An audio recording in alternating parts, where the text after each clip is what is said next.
제가 살던 베이 지역도 그렇지만은 이 프레즈에 와봐도 금년에는 유난히 이 기후의 변화가 심한 것 같습니다. 그래서 통상적으로 이제 우리 캘리포니아 기후가 이런 패턴이야 하고 말하던 것이 이제는 다 깨져버렸습니다. 뭐 이상 고온에 또 이상 저온, 또 이상 가뭄에 이상 강우. 특별히 이 프레스노 지역은 일주일에 이 온도 차가 이렇게 많이 오르락 내리락 하는 것 같아요. 거기다가 또 하루에도 아침 기온하고 낮 기온 차가 좀 더 심한 것 같고요. 하루에 뭐 여름과 겨울이 함께 있는 것 같습니다. 그래서 여러분들이 염려해 주시고 기도해 주시기 때문에 아직 제가 감기를 걸리지는 않았는데 제 늙은 몸이 심한 변화에 조금 힘들어하는 것 같습니다. 목에 좀 깔깔하기도 하고. 그래서 우리 한번 합시다. 씻어내는 거.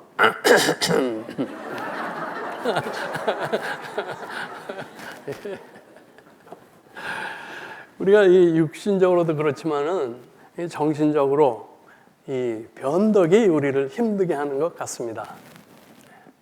간도 내줄 듯이 친한 것 같았는데 어느 날부터 뚝 발을 끊는다든지, 또 교회에 열심히 나오던 사람이 뚝 안 나온다든지, 또 경기가 좋을 때는 문을 열기도 전에 막 줄 서서 기다리던 손님들이 어느 날 갑자기 썰물 빠지듯 할 때 변덕스러운 기후에 우리 육신이 병이 오듯이 이 정신적으로 혼란과 고통이 우리에게 옵니다. 한국의 최근 상황을 보면서도 그런 비슷한 생각이 듭니다. 정치적으로 또 경제계에서 최고의 자리에 있던 분들이 아주 조그만 방에 이렇게 마음껏 돌아다니지도 못하고 이렇게 계신 것을 볼 때 참 우리가 뭐 돈 없고 평범하지만 발 펴고 자는 신세가 더 낫지 않은가 하는 생각도 듭니다. 그런데 이렇게 큰 변화를 당하는 일이 이 시대에 처음 있는 일은 아니죠. 우리가 처음 당하는 일도 아니죠. 인류 역사상 계속 있어온 일입니다. 오늘 그 변덕의 극치를 겪으신 또 한 분을 우리가 봅니다. 누굽니까? 예수님이셨죠.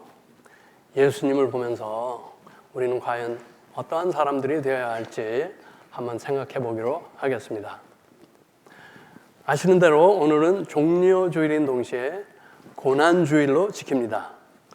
예수님께서 십자가에 달리시는 성금요일을 며칠 앞둔 때입니다. 예루살렘으로 들어가신 사건을 기념하는 날입니다. 갈보리의 십자가 그림자가 짙게 드리운 예루살렘에 나귀 새끼를 타고 들어오시는 주님을 사람들이 종려가지 나무가지를 흔들며 환영하고 왕같이 높인 날입니다. 영광과 고난의 그림자가 머리를 맞댄 날입니다. 예루살렘 성 동편 고지대에 벳바게와 그 마리와 마르다 나사로의 집이 있는 베다니 마을이 있었고, 그곳으로부터 이어져서 감람산이 있고요. 그곳에서 산길을 내려오면 겟세마네 동산에 이르고, 거기서 기드론 시내를 건너서 예루살렘 성벽을 통과해 성전으로 이르게 되는데, 예수님께서 종종 지나다니시던 길입니다. 그날 그 한 1마일 되는 그 경로를 따라서 예루살렘 성으로 들어가실 때 예수님은 이 땅에 계신 동안 군중들로부터 최고의 환영과 칭송을 받았다는 것입니다. 특별히 본문은 흙길을 늘 걸으시던 예수님께서 빌린 것이지만 어린 나귀를 타시고 사람들이 깔아놓은 겉옷과 종려나무 잎에 레드 카펫 대우를 받은 것을 기록하고 있습니다. 구약의 예언이 성취되게 하시려고 하신 것 같습니다. 시온에 따라 크게 기뻐할지어다. 예루살렘에 따라 즐거이 부를지어다. 보라 네 왕이 내게 임하나니 그는 공의로우며 구원을 베풀며 겸손하여서 나귀를 타나니 나귀의 작은 것 곧 나귀 새끼니라 라고 스가랴서 9장 9절이 예언하고 있죠. 이 군중의 앞뒤를 군중이 가시는 예수님의 앞뒤를 호위하면서 찬송하라 주의 이름으로 오시는 이여 호산나 우리를 이제 구원하소서라고 소리 높이 외쳤다는 것입니다. 요즘 말로 해서 국가 원수나 팝스타들이 해외 여행 때, 해외 순방 때 받는 환영 비슷한 그런 것을 받았고 온 예루살렘이 떠들썩했다는 것입니다. 그런데 이러한 환영이 있은 지 일주일도 못 돼서 예수님은 골고다의 언덕에서 두 강도와 함께 십자가에 달려 처참한 죽음을 당하신 것입니다. 며칠 사이에 아주 높은 꼭대기에서 아주 낮은 밑바닥으로 내려오신 것입니다. 그리고 그날 며칠 전에는 주의 이름으로 오시는 이여 우리를 구원하소서 외치던 바로 그 무리들이 예수를 십자가에 못 박게 하소서, 예수를 십자가에 못 박으소서 하고 외친 것입니다. 이곳 날씨가 아무리 변덕이 많다고 해도 이렇게 변덕스러울 수가 있겠습니까? 갈대가 바람에 흔들린다지만은 이렇게 심할 수가 있습니까? 살다 보면 우리가 분에 넘치는 칭찬과 대우를 받을 때가 있죠. 그럴 때 우리는 너무 우쭐대지 않습니까? 그것을 허락하신 하나님과 많은 후원자들의 기도와 성원을 잊어버리고 말이죠. 또 내가 아무개를 전도했다는 사람도 있습니다. 아마 그 전도의 마지막 열매를 딴 것일 것입니다. 그 이전에 씨 뿌리고 기도로 물 준 사람이 있다는 것을 잊고 있는 것입니다. 반면에 그렇지 않아도 일이 잘못돼서 힘든데 더하여서 사람들의 오해와 비방을 받을 때도 있죠. 영어로는 adding salt to injury라고 그러죠. 상처에다가 소금을 확 뿌린다는 그런 표현입니다. 그럴 때 우리는 너무 좌절하고 낙심하지는 않습니까?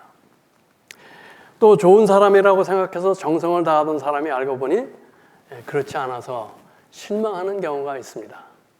그렇게 좋아 죽고 못 살아 결혼한 남녀가 이혼하는 케이스가 그런 거죠. 우리 목회자들 간에서 이제 오가는 말 중에 새 교회에 부임할 때 너를 먼저 영접하고 가방을 들어주는 사람, 그 사람이 나중에 너를 쫓아나는 사람이 될 것이다 라는 말이 있습니다.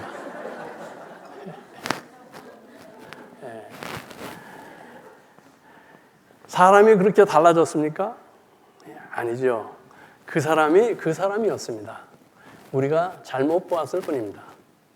그럴 때 실망하여 비난하고 해코지를 하는 데까지 가지는 않는지요. 또 요즘 몸에 좋다는 것이 왜 이렇게 많은지 모르겠습니다. 이게 나이가 들어서 그런지 몰라도 뭐가 좋다는 소리가 나면 그 물건은 동이 난다고 합니다. 그것을 유식하게 카더라 신도름이라고 합니다. 경상도 분들은 이거 딱 이해가 가시죠.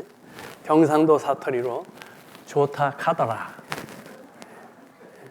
과학적 근거나 어떤 의학계에 인정이 있는지 없는지 알아보지도 않습니다. 그냥 좋다 카더라 하면 그냥 따라하는 것이 우리들 아닙니까? 거기서 좀 더 나가면 근거 없는 가십이나 유언비어에 쉽게 편승하여서 죄 없는 사람이나 정부를 비난하고 정죄하고 있는 것이 우리 아닙니까? 예수님께서 외세를 물리치고 이스라엘 왕권을 회복하고 그들에게 세상적 풍요한 삶을 가져다 줄 그런 메시아로 기대했던 군중이 예수님께서 너무도 힘없이 죄인으로 잡혀갈 때 그 기대가 무너지자 돌변하여서 무고한 죄를 씌우고 빌라도에게 압력을 가해 예수를 죽게 하는 당시 종교 지도자들의 선동에 놀아나는 폭도로 변한 것입니다. 우리는 그러한 당시 군중을 손가락질하고 비난하지만 이 양심에 손을 얹고 생각할 때 그 아우성 치는 군중 속에 내가 있는 것을 보지 않습니까? 사실 예수님은 처음이나 나중이나 변함이 없으셨습니다. 사람들이 오해한 것입니다. 세상의 왕좌나 권세, 사람들의 인기에는 원래 관심이 없으셨습니다. 아마 그랬다면 군마를 타시고 앞뒤에 군병들을 이끌고 들어가셨을 것입니다. 그는 겸손히 나귀를 타고 평화와 섬김의 왕으로 오신 것입니다. 그런데 사람들이 이해를 못한 것입니다. 사람 간에도 마찬가지입니다. 그렇게 흠잡을 데 없는 선한 사람도 또 좋은 구석 하나 없는 악한 사람도 없는 것입니다. 다 거기서 거기인 보통 사람들입니다. 대체로 좋지만 가끔 나쁠 수도 있는. 문제는 우리가 오버하는 것입니다. 좀 좋을 때 너무 좋다고 오버하고 좀 나쁠 때 너무 나쁘다고 오버하는 것입니다.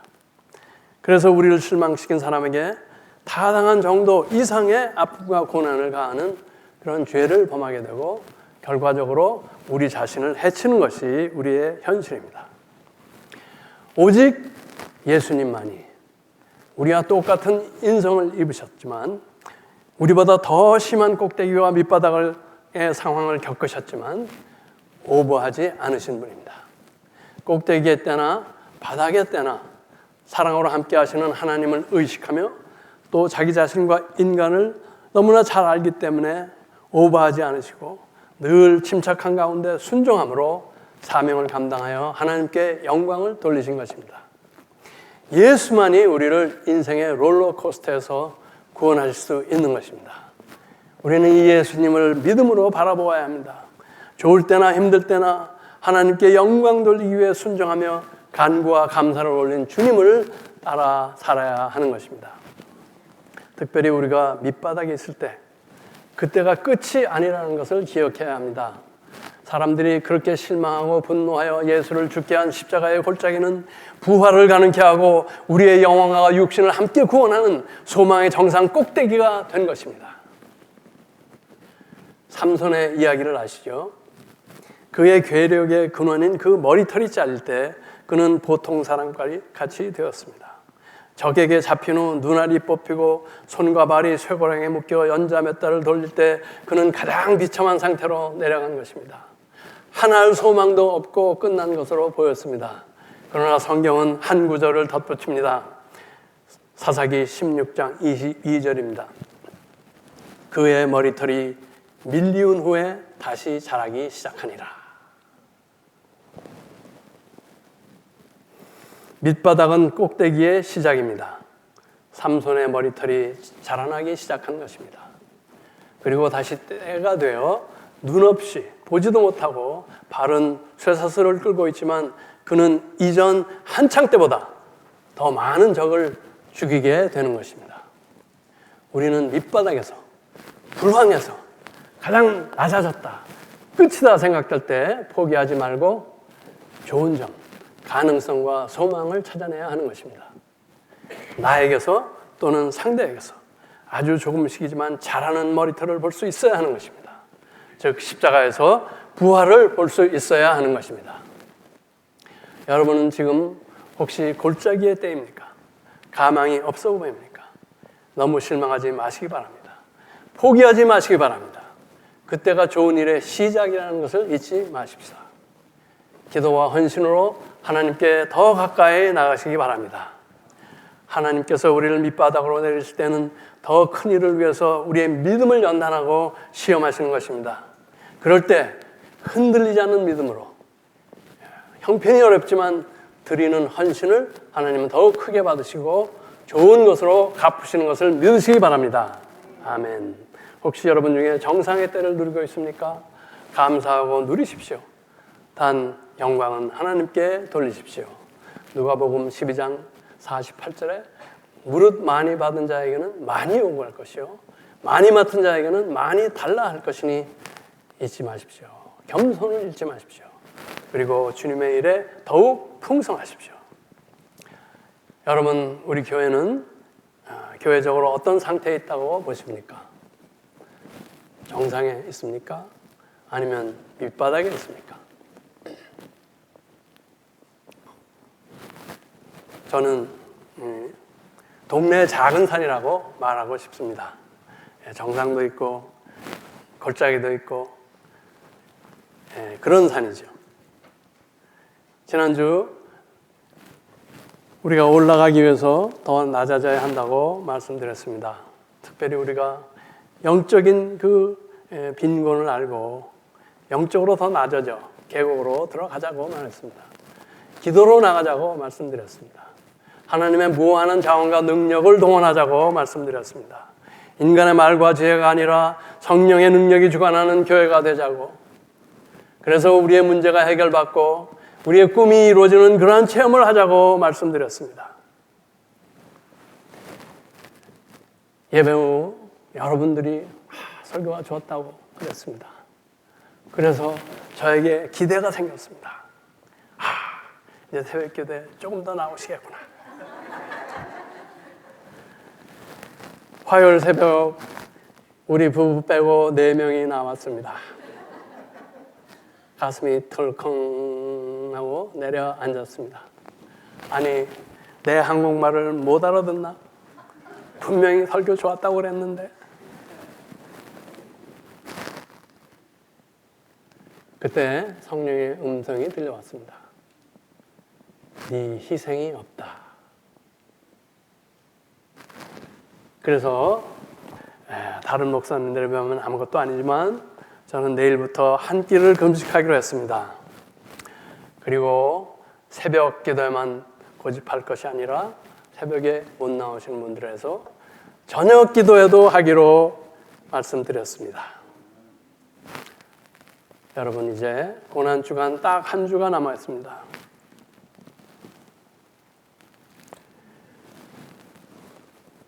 우리 십자가의 길을 가시는 주님을 한번 깊이 묵상해 보지 않으시겠습니까? 주님의 고난에 동참하여 우리의 자아와 우리의 죄를 주님의 십자가에 못 박고 부활하신 주님을 내 안에 확실히 모시기 원하지 않습니까? 저는 우리 교회 20%가 참여하기를 기도하고 있습니다. 하루 50명입니다. 저는 하나님께서 저의 이 기도를 기쁘게 받으시고 이루어 주시는 것을 믿습니다. 아멘. 일부보다는 아멘 소리가 훨씬 커서 감사합니다.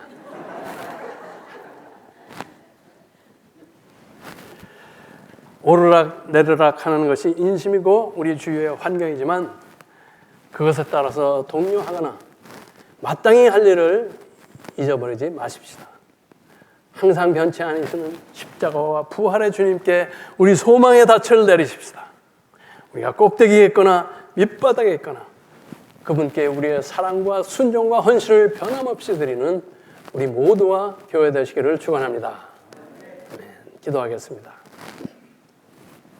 존귀와 사랑의 하나님, 독생자를 평화의 왕으로 보내셔서 우리를 구원하신 건 너무나 감사합니다.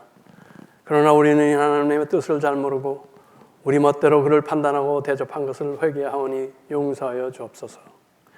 우리 안에 계신 그분의 참 모습과 그 사랑을 바로 알고 세상과 주위 사람들이 오르락 내리락 할 때 그분 때문에 흔들리지 않고 우리 안에 평강과 감사와 기쁨을 잃지 않는 우리 모두 되게 하시옵소서. 사순절의 마지막 고난주간을 맞아 우리 자신을 철저히 회개하고 주님과 함께 나의 죄성을 십자가에 못 박음으로 주님의 부활에 확실히 동참하게 하시옵소서. 우리 교회를 축복하심을 감사드립니다. 이번 부활절 계기로 더 큰 생명과 부활의 역사를 허락하여 주옵소서. 우리 주 예수 그리스도의 이름으로 기도하였습니다.